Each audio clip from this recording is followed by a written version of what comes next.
So, good afternoon all the dear children of class 11th again. Let us come back for the next chemistry class with full energy, energetic and happy. Okay, when you are happy, you will receive the information given to you. और कैसे हो? बढ़िया.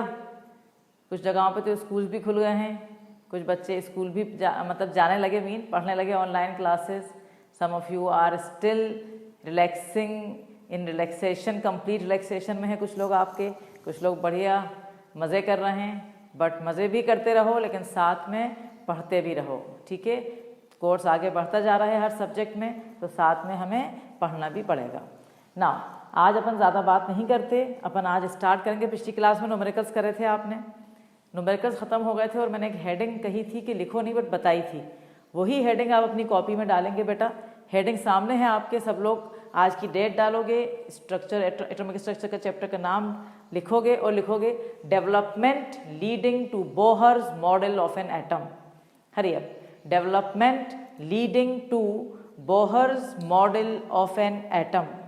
तो development हमें पढ़ना है जो हमें बोहर मॉडल की तरफ ले जा रहा है. मतलब अभी हमारा बोहर मॉडल नहीं आया, थॉमसन मॉडल आया, उसको हमने रिजेक्ट कर दिया. फिर रदरफोर्ड आए, उनको हमने रिजेक्ट कर दिया. अब बोहर आए. जब मतलब साइंस की दुनिया में, केमिस्ट्री की दुनिया में मिस्टर बोहर आए, उससे पहले बहुत कुछ चीज़ें ऐसी डिस्कवर हुई जिनकी बेसिक पे बोहर ने रदरफोर्ड को गलत कहा. और उसके ड्रॉबैक को जब गलत कहा गया, क्योंकि जब तक बोहर ये डेवलपमेंट नहीं हुए थे तो लोगों को लग रहा था कि भाई रदरफोर्ड सही है. जो क्वेश्चन रदरफोर्ड से पूछे गए थे उसका जवाब नहीं था, लेकिन लोगों के पास उसका कोई सोल्यूशन नहीं था. बट जब ये चीज़ें आई और ये मतलब रिसर्च आई तो उसके बाद बोहर ने अपना मॉडल दिया था. ये चीज़ हमें पढ़ना है. ये है इसका मतलब कि development leading to Bohr model of an atom. पहले ज़रा सा समझ लेंगे 2 मिनट, उसके बाद फिर अपन मतलब लिखवा देंगे. 2 बेटा बहुत ही इंपॉर्टेंट डेवलपमेंट आए थे दुनिया में. एक साइंटिस्ट था जेम्स मैक्सवेल, 19th सेंचुरी के बिल्कुल बिगिनिंग में, और 18 का बिल्कुल एंड था 19th सेंचुरी के बिगिनिंग में. उसने ये प्रूव किया था कि जो लाइट होती है ना, रेडिएशन, ये लाइट देखो आप मुझे देख रहे हो लाइट की वजह से, अपन दिन में चलते हैं सन लाइट की वजह से. तो उसने ये बोला था कि जो लाइट होती है ये इसके 2 नेचर होते हैं, इसके डुअल कैरेक्टर होते हैं या डुअल नेचर होते हैं इसके. एक होता है इसका पार्टिकल नेचर और एक होता है इसका वेव नेचर. समझे? जो न्यूटन का लॉ था, मतलब न्यूटन के अकॉर्डिंग ये था कि लाइट जो है वो पार्टिकल नेचर है, वो कुछ पार्टिकल से बनती है. उसने उसको नाम दिया था कॉर्पस्कुलस भी नाम दिया था, या पार्टिकल्स कह सकते हैं. लेकिन जेम्स मैक्सवेल ने ये कहा कि न्यूटन साहब ने सही कहा था कि पार्टिकल नेचर है, लेकिन लाइट का उसके साथ एक और नेचर क्या है, वेव नेचर. तो लाइट का या लाइट यानी रेडिएशन के डुअल नेचर हैं. इससे हमें बहुत कुछ मतलब समझ में आया और हम पढ़ेंगे इसके डिटेल में. और दूसरी चीज़ जो एक बहुत इंपॉर्टेंट आई थी केमिस्ट्री की दुनिया में, वो थी एटॉमिक स्पेक्ट्रा. ये भी पूरा डिटेल में डेप्थ में है अपने आगे, बट अपन पहले इनकी हेडिंग डालना है कि ये डेवलपमेंट आए थे ना. तो आप एक लाइन लिखो, मैं एक लाइन लिखे फिर मैं लिख रही हूँ बोर्ड पे. आप लिखो two developments were there. 2 developments were there. 1, साथ साथ लिखते जाओ. डुअल यानी 2, dual nature of electromagnetic radiation. Dual nature of electromagnetic radiation. Underline electromagnetic radiation. कुछ बच्चों को अगर डिलेमा है, उनको समझ ही नहीं आ रहा कि ये इलेक्ट्रोमैग्नेटिक रेडिएशन क्या है, तो बिल्कुल टेंशन नहीं है. जो लाइट आ रही है ना बेटा, ये इलेक्ट्रोमैग्नेटिक रेडिएशन ही होती है. इसमें डिफरेंट टाइप्स होते हैं. इसमें इंफ्रारेड होता है, इसमें माइक्रोवेव्स होते हैं, इसमें विजिबल रीजन होता है जिसे अपन विबग्योर देखते हैं, ये सब इसी का हिस्सा है. इसमें रेडियो वेव्स होती हैं, ये सब है. अपन सब कुछ डिटेल में पढ़ेंगे अभी इसी चैप्टर में. ठीक है, तो 2 पहला डेवलपमेंट क्या था, dual nature of electromagnetic radiation. Electromagnetic इसलिए कहा क्योंकि ये रेडिएशन इलेक्ट्रिक फील्ड से भी एसोसिएटेड है और मैग्नेटिक फील्ड से भी एसोसिएटेड है, तो इसलिए कहा गया है। तो dual nature of electromagnetic radiation वहीं पर अपन लिख लेंगे, means radiation possess dual character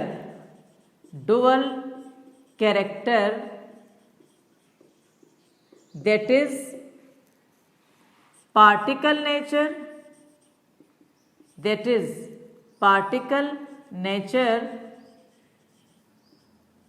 and wave nature. Okay, my dear children, so please remember, you can underline particle and underline wave nature. So again I'll repeat, the first development which led Bohr to formulate his model, that was dual nature of electromagnetic radiation. That means that radiation come from sunlight or anywhere possesses how many nature? Two. One is particle nature, it was given by Newton also, and wave nature. This is the first development. The second development, we can write only the heading, we will discuss it in detail afterwards. Atomic spectra. The second development was atomic spectra. So I hope that these two developments clear. We have not taken the depth now. Now we will study the depth. That the next topic which we have to take will be wave nature of electromagnetic radiation. So the next topic I will write with blue pen. You can write the heading with another pen if you want. So you will feel good. So right now, wave nature of electromagnetic radiation. Wave. Why we have written wave? Because particle nature is given by Newton. This is a new thing which we have to study. Wave nature of electromagnetic radiation. Wave nature of electromagnetic radiation. Okay dear? Now, remember the name of the scientist जिसने बहुत बड़ा काम किया. Scientist का नाम था James Maxwell. James Maxwell, मैं year भी बताया थी, बल्कि जबकि ईयर हमने बताया था पहले भी आपको कि अपन को याद नहीं करना है, लेकिन ईयर है उसका 1870 यानी 1870 यानी 18th सेंचुरी के बिल्कुल एंड में ना, करेक्ट. तो इन्होंने क्या कहा था पहले समझ लें अपन, इन्होंने क्या कहा था फिर अपन लिखवा देंगे. जेम्स मैक्सवेल सर ने ये कहा था 1870s में कि जब कोई भी, उन्होंने मतलब ये चीज़ डिस्कवर की थी कि जब कोई भी चार्ज्ड पार्टिकल, समझते हो चार्ज पार्टिकल, जैसे इलेक्ट्रॉन है, प्रोटॉन है, कोई भी चार्ज पार्टिकल जब अंडर एक्सेलरेशन होता है, तेज दौड़ रहा होता है, वही रदरफोर्ड वाली बातें कि इलेक्ट्रॉन जो है न्यूक्लियस के आसपास तेज दौड़ रहा है. तो उन्होंने कहा कि जब कोई भी चार्ज पार्टिकल जो अंडर एक्सेलरेशन होता है, ठीक है, जब वो मतलब अंडर एक्सेलरेशन होता है, तेज एक्सेलरेट होता है, तो वो क्या करता है, वो इलेक्ट्रिक और मैग्नेटिक फील्ड प्रोड्यूस करता है. मतलब जैसे मैं सिंपल एग्जांपल बताऊं, आपका पेन तेज आपने ऐसे हेयर में करा, इस वक्त ये पीसेस ऑफ पेपर को अट्रैक्ट कर लेता है, यहाँ पर चार्ज पार्टिकल एक्सेलरेट हो रहा है. बिल्कुल वैसे ही जब कोई, अब वो तो एक जनरल बात है, अपन यहाँ इलेक्ट्रॉनिक दुनिया में आ रहे हैं, एटम की दुनिया में आ रहे हैं, तो उन्होंने कहा कि जब कोई भी चार्ज पार्टिकल अंडर एक्सेलरेशन होता है तो वो इलेक्ट्रिक और मैग्नेटिक फील्ड प्रोड्यूस करता है. ये फील्ड जब प्रोड्यूस करता है, ये ट्रांसमिट होती हैं, मतलब एक जगह नहीं ठहर जाती, ये ट्रांसमिट होती हैं, ये मूव करती हैं, और ट्रांसमिट होती हैं किस फॉर्म में, वेव्स में. और क्योंकि ये इलेक्ट्रिक मैग्नेटिक फील्ड प्रोड्यूस कर रहा है, इसलिए इन वेव्स को या इन रेडिएशन को कहा गया इलेक्ट्रोमैग्नेटिक रेडिएशन. यहीं से अभी तो पढ़ेंगे आगे, मैं तुम्हें यही बता रही हूँ रदरफोर्ड का ड्रॉबैक, कि उनके हिसाब से इलेक्ट्रॉन एक चार्ज पार्टिकल था, अंडर एक्सेलरेशन था, उनको वेव नेचर समझ नहीं आ रहा था कि इलेक्ट्रॉन का भी वेव नेचर है, जैसे लाइट का वेव नेचर है, जैसे इलेक्ट्रॉन का भी वेव नेचर है. तो वेव जो है वो ट्रांसमिट होगी, ना कि न्यूक्लियस के अंदर आके गिर जाएगी. न्यूक्लियस के अंदर आके गिरने की वजह क्या थी कि ये एजम्पशन था कि इलेक्ट्रॉन का सिर्फ और सिर्फ क्या है, पार्टिकल नेचर। अगर किस जैसे मेरा एक पार्टिकल नेचर है, मेरा वेव नेचर है, बट मुझे दिख नहीं रहा क्योंकि मेरा वेट बहुत ज़्यादा है। किसी भी इंसान का वेट यकीनन, मतलब कोई बहुत दुबला है उसका भी वेट यकीनन उसके वेव नेचर से ज़्यादा दिखता नहीं है, लेकिन इलेक्ट्रॉन के हिसाब से उनको लग रहा था, रदरफोर्ड साहब को लग रहा था, न्यूटन के ही कॉन्सेप्ट लिए चल रहे थे वो, कि इलेक्ट्रॉन का सिर्फ पार्टिकल नेचर है, तो पार्टिकल अपनी एनर्जी लूज कर रहा है और लूज करने के बाद न्यूक्लियस के अंदर गिर रहा है। तो ये चीज़ बोहर को समझ में कैसे आई? जब जेम्स मैक्सवेल ने ये बात कही।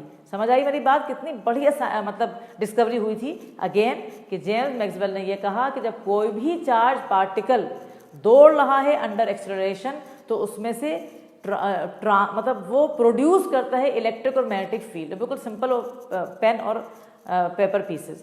तो जब वो प्रोड्यूस करता है इलेक्ट्रिक और मैग्नेटिक फील्ड, तो वो मैग्नेटिक फील्ड और इलेक्ट्रिक फील्ड ट्रांसमिट होती है किस फॉर्म में? In the form of waves. These type of waves are given by the name electromagnetic waves और इलेक्ट्रोमैग्नेटिक रेडिएशन। समझ आ गई ये बात? तो सबसे पहले अपन ये लिखेंगे, आप लोग साइंटिस्ट का नाम लिखेंगे। सबसे पहले अपन लिखेंगे जेम्स मैक्सवेल सजेस्टेड दैट, यही लिख देते हैं अपन, जेम्स मैक्सवेल, जेम्स मैक्सवेल, ठीक है, चाहो तो लिख लो वरना मतलब वो याद करने का नहीं है यार। 1870 suggested that when a charged particle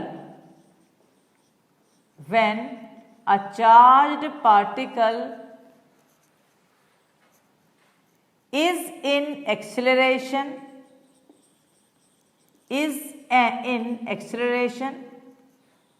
it produces electric, underline it, and magnetic, again underline it, electric and magnetic fields. These fields are transmitted. These fields are transmitted in the form of waves known as, क्या कहते हैं उन waves को? Again other pen, electromagnetic waves, और these in the form of waves known as electromagnetic waves or radiation. Now please, you have to finish whatever I have written because I have explained it to you. So you have to finish it very fast, my dear children, that we will continue the topic further. I hope it is clear to all of you that when the waves or when any particle accelerated under field, then it will form or it will give electromagnetic fields which are transmitted. Okay? Now, let us if you want, we can write here that particle, what we have to write here, that the, in bracket you can write, according to Newton, क्योंकि ये अपन बताना चाह रहे हैं, according to Newton, radiation was considered to have, according to Newton, the radiation was considered to have only particle nature. The radiation was considered to have only particle nature. Done this one? Correct? Okay. Now listen to me. You can do one thing. In the copy, as a side heading, you please write down what you have to write in the side heading in the copy. You have to write characteristics. मतलब इनकी क्या properties हैं? Characteristics of electromagnetic radiation. Characteristics of electromagnetic radiation.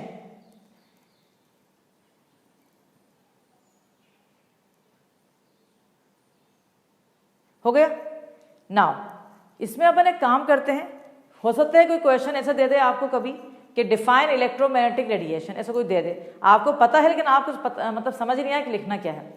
तो वो क्या होता है, कोई हमसे ये पहला पॉइंट लिख लेंगे कैरेक्टरिस्टिक में अपन डेफिनेशन, वो तो मैं बता रही हूँ तुम्हें, कोई अगर हमसे पूछ ले कि भाई इलेक्ट्रोमैग्नेटिक रेडिएशन होते क्या हैं, तो अपन कहेंगे वो रेडिएशन होते हैं which are associated with electric and magnetic field, जो कि आपस में क्या है, परपेंडिकुलर। ये अगर ये मेरी इलेक्ट्रिक फील्ड है तो मेरी मैग्नेटिक फील्ड कैसी है, ये ऐसी है, ये दोनों परपेंडिकुलर हैं।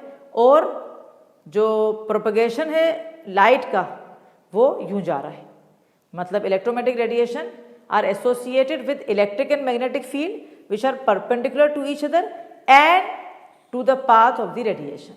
जैसे ऐसा पहले दफा और भी मैंने बनाया था, अगर तुम्हें याद हो कि ये दोनों और ये रेडिएशन का पाथ है, मतलब तीनों एक से एक परपेंडिकुलर हैं। तो अपन पहले एक काम करते हैं, अपन सब पहले एक डेफिनेशन लिख लेते हैं सब लोग साथ। तो आप पहले डेफिनेशन कर दो, मतलब फर्स्ट पॉइंट कैरेक्टरिस्टिक में ही फर्स्ट पॉइंट आप डाल दो डेफिनेशन। किसकी डेफिनेशन पढ़ रहा हो आप, इलेक्ट्रोमैग्नेटिक रेडिएशन की। तो आप लिख लो इसको, रेडिएशंस, साथ में लिख लो, radiations which are associated with electric and magnetic field, radiations which are associated with electric and magnetic field which are perpendicular to each other, which are perpendicular to each other, which are perpendicular to each other. Again, electromagnetic radiation are the radiation which are associated with electric and magnetic field which are perpendicular to each other and to the propagation of the wave, and to the propagation मतलब तो चलना, उसका wave जहां जा रही है उसके propagation wave का चलना, and to the propagation of the wave, मतलब वो जो इलेक्ट्रिक और मैग्नेटिक फील्ड है वो आपस में परपेंडिकुलर है, और जो वेव का डायरेक्शन है वो भी मतलब जैसे मैंने पेन बनाया तो मैं तीनों एक परपेंडिकुलर है। ये है वो जो लाइट जिससे अपन फायदा उठाते हैं, जो कि हमारे पास सनलाइट जिसके अंदर आपका विबग्योर है, आप डिफरेंट ब्यूटीफुल कलर्स देखते हैं, और ये लाइट है जिसका क्या नेचर है, वेव नेचर। ठीक है बेटा, तो पहला पॉइंट ये कैरेक्टरिस्टिक में भी डाल सकते हैं अपन, ये डेफिनेशन भी कह सकते हैं। तो again electromagnetic radiation are those which are associated with how many fields, 2, electric and magnetic field.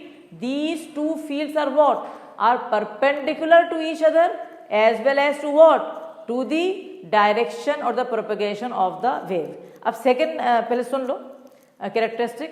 ये जो वेव्स होती हैं बेटा, इनको कोई मीडियम नहीं चाहिए होता इनके चलने के लिए। जो अपनी सनलाइट है, कैसे कोई मीडियम चाहिए, वैक्यूम में जा रही आ रही है। तो बहुत इंपॉर्टेंट पॉइंट है, मुझे लग रहा है फिजिक्स में आपने पढ़ा भी हुआ है, क्योंकि लाइट वाला फुल चैप्टर आपने 10th क्लास में फिजिक्स में पढ़ा है। तो इतनी बातें हमारे बच्चों को आती हैं, हमें पता है, और वो एंजॉय भी कर रहे होंगे कि भाई ये चीज़ पढ़ी हुई है पहले। तो क्या पता चला सेकंड, कि इलेक्ट्रोमैग्नेटिक रेडिएशन को कोई भी मीडियम रिक्वायर नहीं होती फॉर देयर प्रोपगेशन। एक और पॉइंट, 2 पॉइंट साथ समझा के लिख लेंगे। दूसरा पॉइंट ये है कि जब ये प्रोपगेट करती हैं, जब ये चलती हैं, तो किस स्पीड से चलती हैं बेटा, स्पीड ऑफ लाइट। क्या तुम्हें याद है स्पीड ऑफ लाइट क्या होती है? अगर याद है तो आप कमेंट्स में लिखो जल्दी से, जब तक मैं पॉइंट्स लिख पाऊंगी सेकंड। आपके कमेंट्स में मैं देखना चाह रही हूँ कि स्पीड ऑफ लाइट आपको याद है कि नहीं याद। जल्दी से कमेंट्स में सब लोग लिखेंगे स्पीड ऑफ लाइट, एंड यहाँ पर मैं सेकंड पॉइंट जब तक लिखूंगी। तो second point, these waves do not require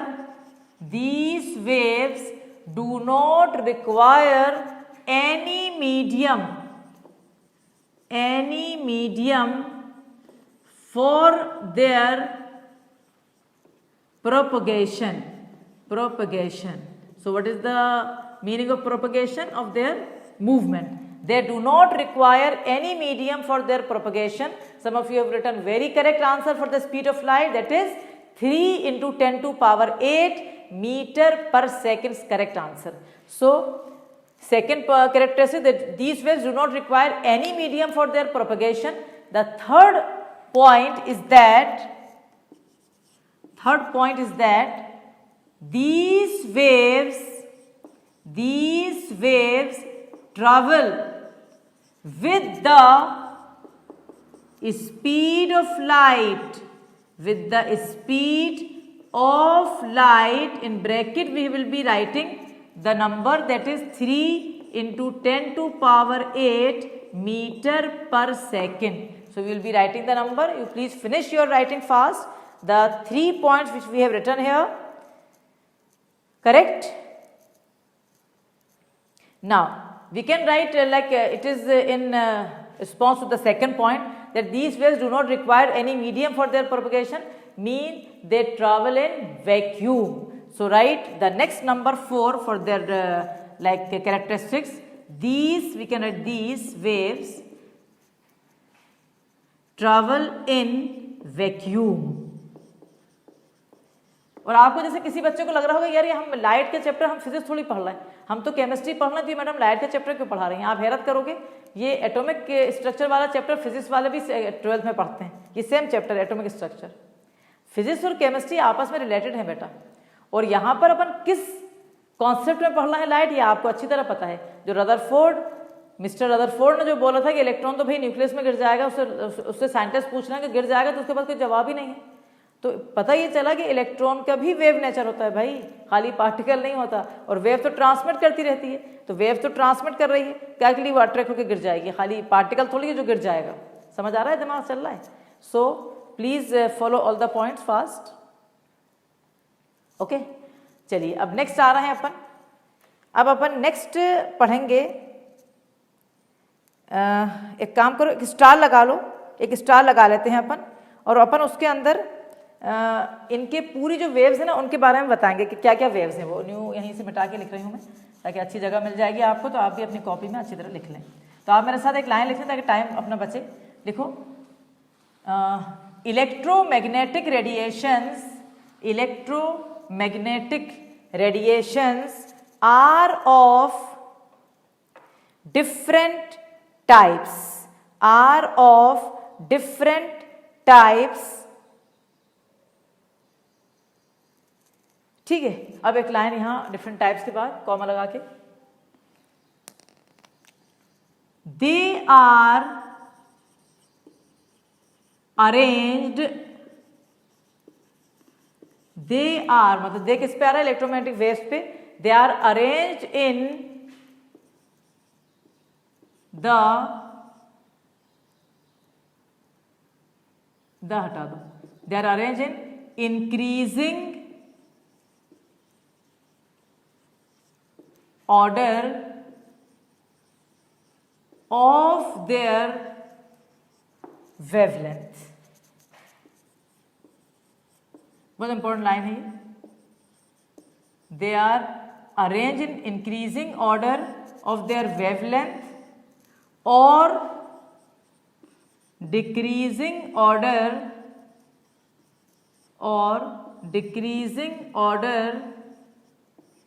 of their frequency,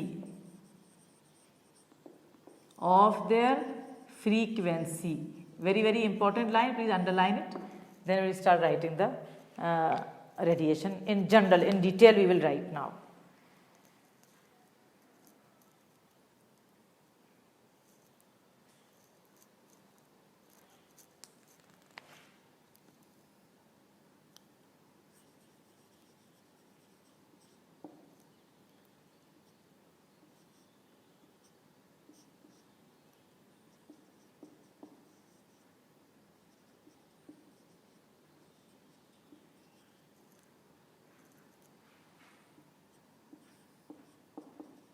लिखते अभी मैं लिख दूं या तो तुम मेरे साथ ही लिख लो, जैसा तुम चाहो,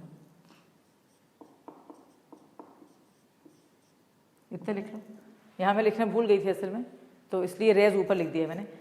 मतलब क्या कह रहे हैं अपन, क्या रहे हैं अपन, ये कह रहे हैं कि जो रेज हैं ये अरेंज हो रही है in increasing order of their wavelength या decreasing order of their frequency इतना आपको आता है, और नहीं आता तो अभी आगे अपन फॉर्मूलाज भी दे रहे हैं कि फ्रीक्वेंसी और वेवलेंथ आपस में इन्वर्सली प्रोपोर्शनल है। अब जो मैंने लिखा है बेटा, ये इनका अरेंजमेंट है। बुक के अंदर तुम्हारी जो एनसीईआरटी है ना, उसमें कॉस्मिक रेज नहीं लिखा है, लेकिन मैंने जानबूझ के दिया है तुम्हें कॉस्मिक रेज भी, क्योंकि वो ज़रूरी है अपन का पढ़ना। नहीं है तो क्या हुआ, अपन आगे मतलब पढ़ लेंगे, अपन को ज़रूरत थोड़ी कि हर चीज़ वो दे। तो यूवी के बाद अपना यहाँ तक हो गया, विजिबल हो गया। अब अपना आईआर आएगा, आईआर सब में वेव्स लगेगा, वो तो वेव्स हर जगह लगेगा, इसलिए हर जगह कहीं कहीं लिखना भूल जाते हैं, ठीक है। उसके बाद माइक्रोवेव्स, एंड लास्ट में रेडियो वेव्स, ठीक है बेटा। और इसको मैं बॉक्स में भर रही हूँ पूरा। आपका भी काम है कि आप इसको बहुत अच्छी तरह याद करेंगे, क्योंकि ये बहुत बहुत इम्पॉर्टेंट है। इसको पूरा रटना है। इसमें से हर तरह के क्वेश्चंस आ चुके हैं, ऑब्जेक्टिव क्वेश्चन बन के आए हैं, और इसमें से सब्जेक्टिव के अंदर भी आता है, और ऑब्जेक्टिव में इसका ऑर्डर पूरा हमें रटा होना चाहिए। अभी बैठ के आप याद करेंगे, 2 दफ़ा पढ़ेंगे तो याद हो जाएगा। एक दफ़ा लिख लें पहले, फिर मैं अपन इसको रटवाएंगे अभी यहीं पर, ठीक है बेटा। तो ये आपकी बहुत इंपॉर्टेंट टॉपिक था यहाँ पर। और उसके बाद अपन विजिबल में उसको डिवाइड कर लेंगे, विबग्योर में, वो अपन करेंगे अभी। नाउ अब ध्यान से देखें आप लोग, एक दफ़ा रटते हैं अपन साथ। कॉस्मिक रेज की वेवलेंथ सबसे कम है, क्योंकि इंक्रीजिंग ऑर्डर ऑफ वेवलेंथ लिखा है। Then gamma rays, then X rays, फिर ultraviolet, visible waves, infrared waves, microwaves and radio waves. Radio waves बेटा 2 तरह की होती हैं, short radio waves and long radio waves. इसको अपन डिवाइड कर सकते हैं ऐसे, शॉर्ट रेडियो वेव्स, और यहां आ जाएगा अपना लॉन्ग रेडियो वेव्स, ठीक है बेटा।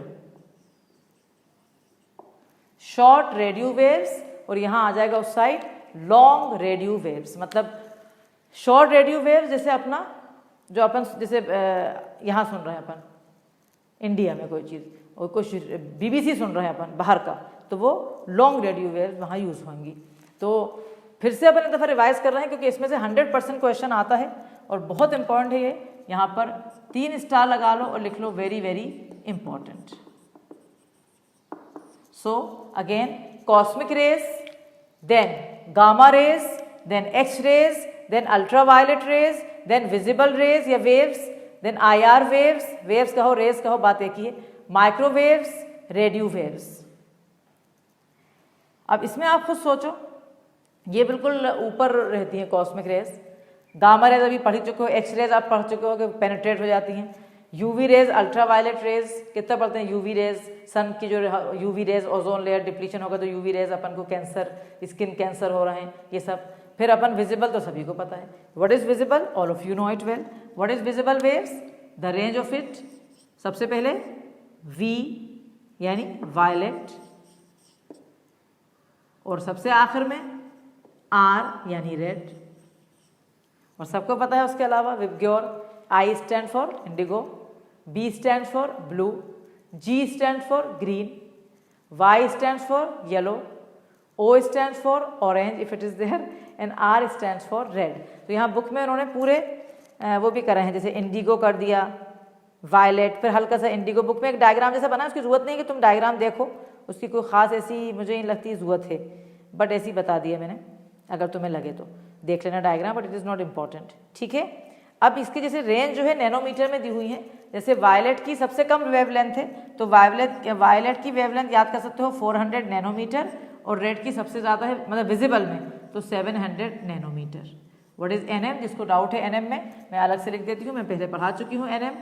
NM equal to nanometer, and what is the unit of nanometer, that 1 nanometer equal to 10 to power minus 9 of meter. This you can write if you want. So this is the full range of electromagnetic radiation, and as we know that some people are very fond of using microwaves, So I am, as a science teacher, I want to aware you that you are not supposed to use microwaves always. I am not using it because I know it is not good at all for the health. The rays which are coming out from that is the microwaves which have very long wavelength, correct? And when they enter the human body, of course, because they enter in the food and we are eating the same food, so it can damage DNA and can lead to the cancer. So the people which are in educated people, they are not using microwaves, which know exactly the drawback of it. So I advise you that you are not supposed to use it, and tell your parents also to don't use microwaves. And this is the range. So please remember it, and it's very, very important. Okay, my dear. Now, after that, it is given here 750. So in some places I saw it 700 also, but we can follow NCERT. So in NCERT it is given 750, and we have to follow NCERT religiously, as I told you. Now, after that, we will take some important terms which you feel very, very comfortable and you feel very good with them, with that, because it is exactly from the physics of class 10, that is light. So you can write the heading write on the heading some important terms. Okay, towards the heading, the next heading we have to write now, some important terms. You know what we are discussing here? We are discussing about the wavelength, we are discussing about frequency, the definitions, the formulas, we are taking this. Okay, and one thing I want to explain to you, in the book they have written, remember in page number 34, they have written some example of radio frequency region around 10 to power 6 hertz used for broadcasting, microwave का reason 10 to power 10 है. तो ये मैंने अलग से बाद में दूंगी, अभी नहीं दे रही ना, बुक में है, बट वो इतना इंपॉर्टेंट नहीं है, अपन दे देंगे एंड ऑफ द लेक्चर में, आज या नेक्स्ट क्लास में अपन दे देंगे. अभी तो अपन इंपॉर्टेंट टर्म्स में सबसे पहला इंपॉर्टेंट टर्म्स हम ले रहे हैं wavelength. The first term which we have to study, and you know it well from your class 10th also, wavelength. This is, the symbol is this, wavelength, correct? I want to explain you first. Suppose this is a wave. Suppose this is a wave, okay? Now, all of you know, I think that, because you have done 10th very well. So, this is known as crest, this is known as crest, this is known as trough, this is known as trough. This much you know well, crest, trough. I hope that you know it. Now, the distance between two crest or between two trough is known as wavelength. I know that all of you know it, but you please draw it very fast, roughly, rough फटाफट diagram ऐसा बना के दो crest के बीच में ऐसा कर दो और दो ट्रफ के बीच में ऐसा कर दो, क्योंकि डायग्राम देख के ना फौरन दिमाग में आ जाती है चीज़, और फिर अपन डेफिनेशन साथ साथ इसकी लिख लेते हैं. Okay, now we will be writing the definition of wavelength. All of you start writing. The distance between two consecutive, remember consecutive मतलब ये नहीं कि एक यहाँ चौथी ले ली कोई सी, no, पास वाली. The distance between two consecutive crest or trough is known as wavelength.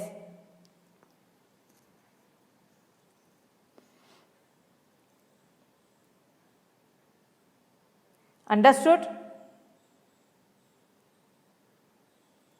Like in because they know that the children are knowing all this, they have not given the definition systematically in the NCERT, but I am giving it, no problem. If you know it, it's okay, but you should have a look on that, and it can come, so sometime you have dilemma कि यार हमें तो पता ही नहीं. Now, frequency, second one is frequency. What the symbol? ऐसा करके, ये ऐसे लगाना है, ऐसा, वरना v बना दोगे तो फिर वो वेलोसिटी लगेगा, है ना. अब ये भी हमें बहुत अच्छी तरह पता है कि एक सेकंड के अंदर कितनी दफ़ा वेव ऑसिलेट होती है, यानी कितनी दफ़ा खिसकती है. तो number of oscillation the wave made in 1 second is known as frequency. So please write on the definition again. The number of oscillation made by a wave, number of oscillation, NO के लिए number के लिए मैं लिख दे, तुम पूरा लिख दो. Number of oscillation a wave made, number of oscillation a wave made in 1 second is known as frequency. Is known as frequency. तो number of oscillation a wave made in 1 second is known as frequency, और ये दिया था scientist Hertz ने, HERTZ। तो frequency की unit hertz होती है, जो कि पर सेकेंड होता है, क्योंकि नंबर ऑफ ऑसिलेशन एक वेव ने 1 सेकेंड में जो करा है, तो पर सेकेंड यानी हर्ट्ज। तो अपन अलग से लिखेंगे यूनिट इसकी, क्योंकि ये सब चीज़ें अपन के न्यूमेरिकल जब करेंगे तो काम आएंगी। तो इसका यूनिट है, द यूनिट इज पर सेकेंड और हर्ट्ज। और हर्ट्ज को कैसे लिखते हैं बेटा? HZ। So please write down the unit of frequency which is पर सेकेंड और hertz.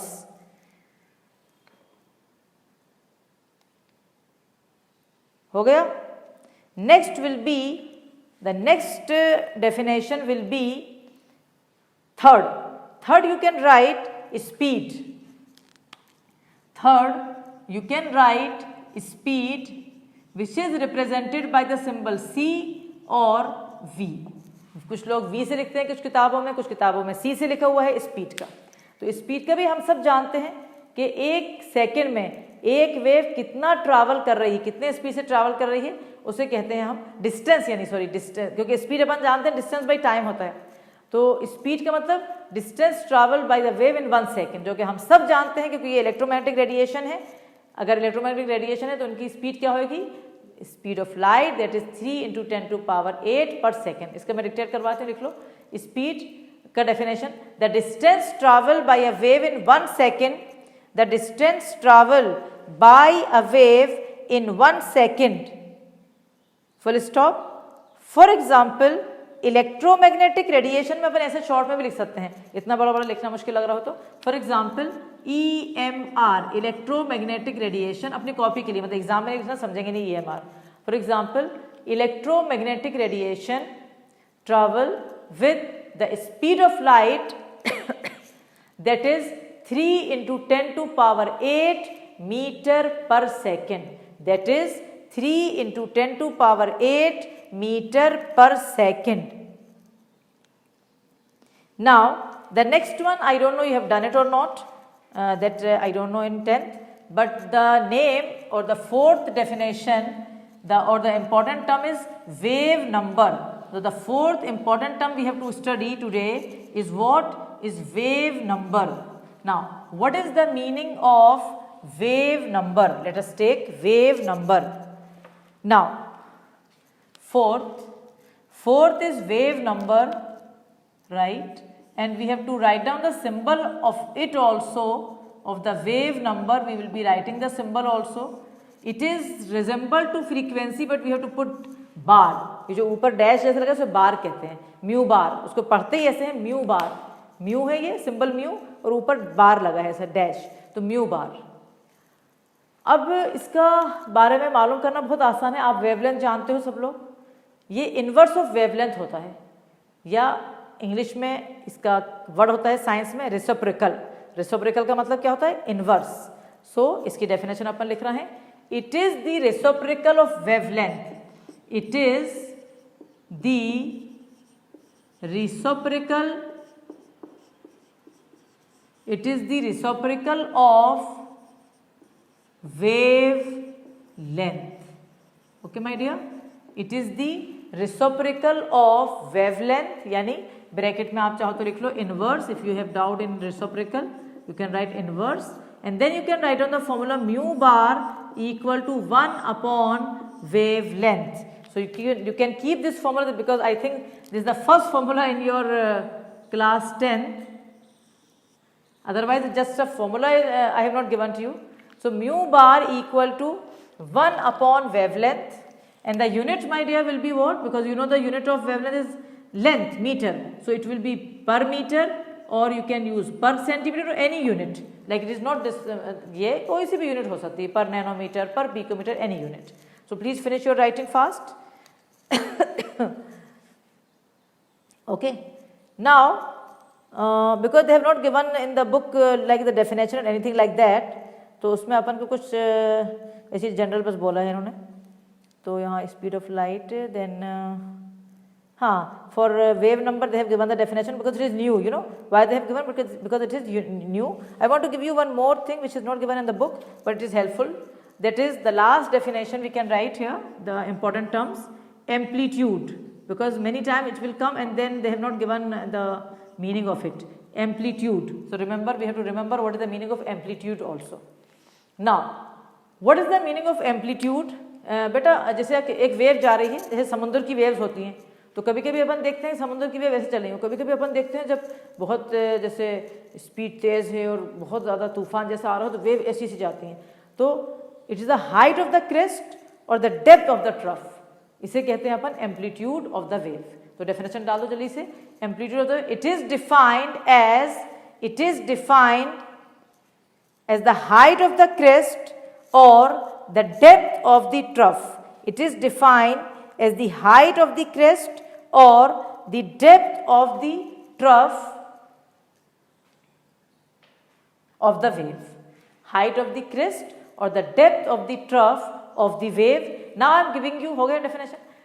Now I am giving you one formula which is very simple. You have done it before also, but it is very much useful in solving the numericals. So all of you, this is one formula. The next formula which it is not the formula of amplitude, I am giving you the general formula. It is not for amplitude. It is C equal to lambda into mu. Please keep it in a box. Write, very important because it is very much useful. Upon numericals कर रहे हैं अभी, अगली class में भी अपन continue करेंगे numericals. सी क्या है बेटा? वेलोसिटी ऑफ लाइट, ठीक है, इलेक्ट्रोमैग्नेटिक रेडिएशन के लिए फॉर्मूला है। Velocity of light, lambda equal to wavelength, all of you know it, and mu equal to frequency. Okay my dear, तो C equal to lambda into mu. This formula, both the formulas are important and we can use them while solving the numericals. So now we will solve few numericals today, maybe one or two only. So you can write, or we can do one thing. We are not solving the numerical now. We are giving you the range of wavelength. Is better because if I will give you the range of wavelength or frequency, it will be better as it is given in NCERT. So you can write range of wavelength and frequency. Okay, range for wavelength and frequency. Now listen carefully. ये एक book में इस तरह से दिया हुआ है, तो तुम सबसे पहले अपन लिखेंगे for radio waves. For radio waves, radio waves के लिए बेटा जो रेंज दी हुई है हमें, वो दी हुई है 10⁴ से लेके 10⁸ तक। ये लॉन्ग रेडियो वेव्स हैं, तो अपन ऐसे लिखेंगे 10⁴ टू 10⁸। ये वैसे इंपॉर्टेंट नहीं है, लेकिन कभी कभी IIT वगैरह में ऐसी चीज़ें आ रही हैं कभी कभी। तो ये लॉन्ग रेडियो वेव्स की वेवलेंथ बता रही हूँ पहले मैं। लॉन्ग रेडियो वेव्स का वेवलेंथ का ऑर्डर है, बाकी नंबर से कुछ नहीं है, ये ऑर्डर है, मतलब आपको पावर वाला चीज़ याद करना है। और एक चीज़ बुक में, जैसे क्योंकि बुक में शॉर्ट रेडियो वेव्स नहीं दी है, लेकिन मैंने अलग से निकाली है, तो 10 to 10⁴ ऐसे याद रखना। 10 to 10⁴ ये शॉर्ट रेडियो वेव्स है, ठीक है बेटा। तो इतना लिखो अपन, पहला पॉइंट इसको डाल दो। पहला पॉइंट आप ये डालो कॉपी में, वेवलेंथ का ऑर्डर लिखो। पहले वेवलेंथ के लिख लो सारा, फिर फ्रीक्वेंसी के लिखेंगे। तो वेवलेंथ का ऑर्डर ऐसे लिख लो। 1 for long radio waves, it is बहुत ज़्यादा इंपॉर्टेंट नहीं, बहुत रटने की जरूरत नहीं, बट एक दफ़ा दिमाग में रहेगा तो कम से कम ऑब्जेक्टिव क्वेश्चन आएगा तो अपन परेशान नहीं होंगे, बस इसलिए दे रही हूँ मैं। ओके, तो for long radio waves the order is 10⁴ to 10⁸, while for short radio waves it is 10 से 10⁴, ठीक है, और वहाँ 10⁴ से 10⁸। तो अगर जनरल कोई आपसे पूछे कि रेडियो वेव्स की क्या होंगी जनरल पूरी मिला के, तो 10 to 10⁸, इसे लिख लो ब्रैकेट में। In general for radio waves it is 10 to 10⁸। 10 to 10⁸ ये वेवलेंथ है, समझ गए अच्छी तरह। अब आप आ जाइए माइक्रोवेव्स के लिए। जब अपन माइक्रोवेव्स के लिए आएंगे तो वो दिया हुआ है हमें 10⁻⁴ -2, 10, देखो कितना फर्क हो गया, 10 टू पावर -2 है ये माइक्रोवेव्स के लिए। तो for microwaves remember 10 to power -2 it is for microwaves. ठीक है बेटा। अब नेक्स्ट नंबर जो आ रहा है 10 टू पावर -2 के बाद 10 to power -6 to 10 to power -4, 10 to power -6 से 10 टू पावर -4 की जो रेंज है, 10 टू पावर -6 से 10 टू पावर -4 की जो रेंज है वो है IR इंफ्रारेड, है ना। तो IR की इतनी हो गई। उसके बाद UV rays 10 to power -8, 10 to power -8, this is UV rays. Then 10 to power -10, this is X rays. और आपको जैसे कुछ बच्चों को मुश्किल भी लग रहा होगा यार मैडम हमसे याद नहीं करो, नहीं हो रहा तो कोई इतना इंपॉर्टेंट नहीं है, मैंने वही बता रही हूँ, इतना ज़्यादा परेशान नहीं हो, छोड़ दो उसे। 10 टू पावर -16 से 10 टू पावर -12 गामा रेज। ये मैंने सिर्फ इसलिए दिया है, कभी कभी क्या हो रहा है आजकल NTA जो है ना वो NCERT की फुल स्टॉप भी दे देता है, IIT मतलब JEE वगैरह में, तो उसमें ऐसी रेंज आ जाती है, कुछ भी हर कुछ आ जाता है कभी, तो एकदम से मतलब होता है कहाँ से आया, तो ऐसे टेबुलर फॉर्म में आता है, इसलिए मैंने दिया है। जो बच्चों को इसकी इतनी इंपॉर्टेंस नहीं है, स्कूल लेवल पे कोई नहीं पूछने वाला, स्कूल के एग्जाम में कोई भी नहीं पूछने वाला, रेंज कौन पूछ रहा है बैठ के। तो ये भी मैंने एक टेबल से निकाली है, तो इसलिए कोई इसे डायरेक्ट दिख नहीं रही। तो 10 से 10 टू पावर 8 रेडियो वेव्स है, मतलब वेव लेंथ, फिर 10 टू -2 माइक्रोवेव्स, फिर IR, कहते देखो रेंज ऐसा चलती जा रही है, -4, -8 कम होती जा रही है, -10, -16 से -12। ठीक है। उसके बाद इन्होंने फ्रीक्वेंसी की भी दे दी है, जैसे फ्रीक्वेंसी की जो दी है तो वो थोड़े थोड़े बीच में लाइंस में भी लिखा हुआ है इन्होंने फ्रीक्वेंसी का, बस मुझे लग रहा है कि फ्रीक्वेंसी की शायद अपन रहने दें, क्योंकि इतना ज़्यादा परेशान नहीं कर रही मैं तुम्हें, तुम परेशान होने लगोगे, फिर तुम्हें याद भी नहीं हो पाएंगी और तुम परेशान नहीं हो। तुम ऐसा लिख लो बस फ्रीक्वेंसी की रेडियो वेव जो इन्होंने दी है ना, बस वो दे रही हूँ मैं, जितना बुक में दिया है लिखो, कॉपी में लिखो जल्दी से, मैं देख के टेबल में से बता रही हूँ तुम्हें। रेडियो वेव्स का 10 टू पावर 6, ठीक है। माइक्रोवेव्स का 10 टू पावर 10 हर्ट्स में, यूनिट हर्ट्स लगाना। IR का 10 टू पावर 13, ठीक है। UV का 10 टू पावर 16,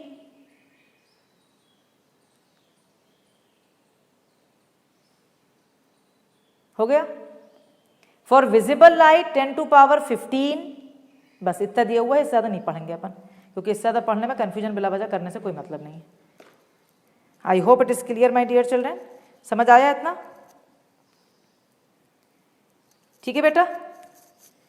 नाउ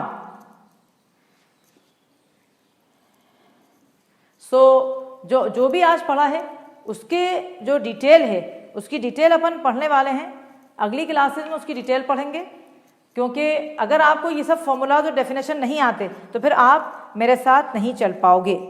ठीक है, मैं तुम्हें एक बस क्वेश्चन दे रही हूँ, उसके बाद न्यूमेरिकल अगली क्लास में डिटेल में करेंगे। ठीक है, right. Calculate the wave number, calculate the wave number and wave number for the radiation having wavelength of 5800 ऐसा लिखा हुआ है, A dot।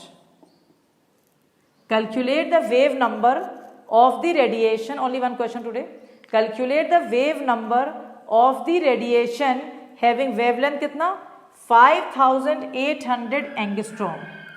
पहली बात इसको पता होना चाहिए, this is one unit of length known as angstrom. Remember, angstrom is the unit of length. ये चीज ज्यादा इंपॉर्टेंट है, फॉर्मूला तो सभी लोग लगा लेंगे, कोई बड़ी बात नहीं है। It is the unit of wavelength and remember also 1 angstrom equal to बेटा 10 to power -10 metre. This much you know, you should know it, this much you should know it, क्योंकि कभी कभी आपसे पूछ सकता है कि आप मीटर में निकाल के बताइए। अगर आपसे पूछ रहा है तो, नहीं पूछ रहा है तो कोई टेंशन नहीं है, लेकिन नॉर्मली मीटर में ही करना चाहिए, क्योंकि वही मतलब फिजिबल यूनिट है। तो अब क्या करेंगे हमने म्यू बार लिखा, इक्वल टू 1/λ। सबसे पहले फॉर्मूला लगाया, क्योंकि अगर ये क्वेश्चन 2 नंबर का आ रहा है बोर्ड में तो आधा नंबर फॉर्मूले का है। ये सब मैं तुम्हें सिखाऊंगी कि कैसे मार्क्स मिलते हैं सब्जेक्टिव क्वेश्चन को सॉल्व करने में। आधा नंबर, फिर आधे नंबर में सब्स्टिट्यूशन होएगा 1/, ज़्यादा अच्छी बात ये है कि आप तो इसको मीटर में कर ही लो, अच्छा है। 5800 इंटू 10⁻⁻10 मीटर में कर लो आप, ठीक है। तो इसका मतलब इसका आपका हाफ नंबर हो गया सब्स्टिट्यूशन का। फिर जो आंसर आप निकालोगे, अभी आंसर नहीं निकाल रही मैं क्योंकि टाइम बचा रही हूँ, तो अगर आंसर मैं देख के बता रही हूँ तुम्हें कि इसका आंसर क्या आ रहा है। इसका आ रहा है 1.7 इंटू 10⁶।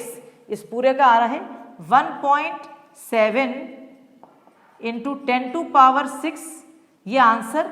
और फिर यूनिट, बगैर यूनिट के वो नंबर कटेंगे, ये पर मीटर, ये ऊपर m चला गया।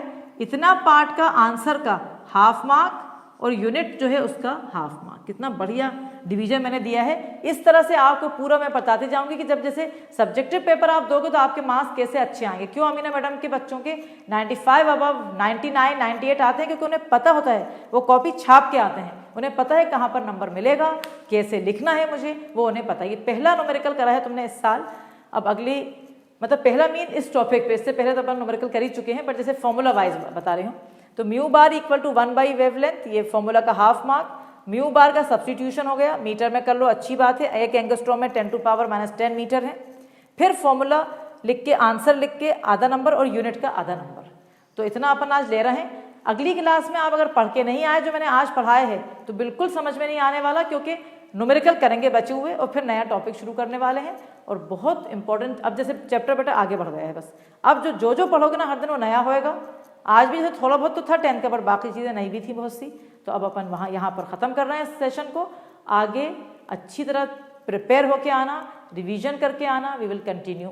Okay, so all the best to all my dear children of class 11। Bye bye.